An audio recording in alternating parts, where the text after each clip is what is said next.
नमस्कार दर्शक बंधु सकाळर एक स्वतंत्र उपस्थापना को स्वागत करुच्ची मु अलौकिक। छात्र छात्री मानक पई आसीछि खुशी खबर एणिकी स्कॉलरशिप पाइबे देशर सबु छात्र छात्री। एसबीआई आनी देछि सबु छात्र छात्री मानक पई छात्रवृत्ति कार्यक्रम। देशर अधिकांश छात्र छात्री एही स्कॉलरशिप द्वारा उपकृत होई परिबे। State Bank of India SBI foundation SBI Asha scholarship programme रो तृतीय संस्करण आरंभ करिछि।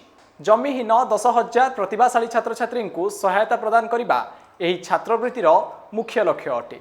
यही छात्रवृत्ति अध्ययन श्रेणी को आधार करी 15 रु 20 लाख टंका पर्यंत सहायता प्रदान करिथाए स्टेट बैंक ऑफ इंडिया।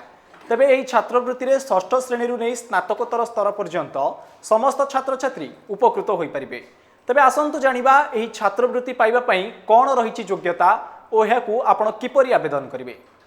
तेबे यही छात्रवृत्ति पाइबाकू इच्छुक थिबा छात्र छात्री अक्टोबर 1 तारिख पर्यंत आवेदन करिपारिबे।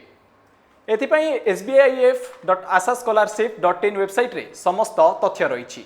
एथि सहित विश्वर प्रतिष्ठित अनुष्ठान गुड़िकरे मास्टर डिग्री एवं उच्च शिक्षा करुथुबा एससी एवं एसटी छात्र छात्री मानक पई रहिछि एक स्वतंत्र स्कॉलरशिप।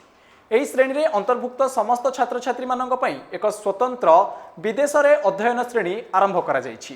तेबे एही छात्रवृत्ति पई आवेदन करने को इच्छुक थिबा छात्र छात्री माने षष्ठ रु द्वादश पर्यंत रेगुलार होइतिबा आवश्यक। जदि आपणक परिवार रो वार्षिक आय 3 लाख रु कम तेबे मध्य आपण एही स्कॉलरशिप को आवेदन करबा पई योग्य विवेचित हेबे। सबुठारु बड़ कथा हेउची एही छात्रवृत्ति रे 50% सीट महिला मानक पई संरक्षित करा जायछि। तेणु जदि आपणक घरे केही छात्र छात्री थांती तेबे तुरंत तांको एही छात्रवृत्ति विषय रे अवगत करांतु एवं एहार लाभ उठांतु।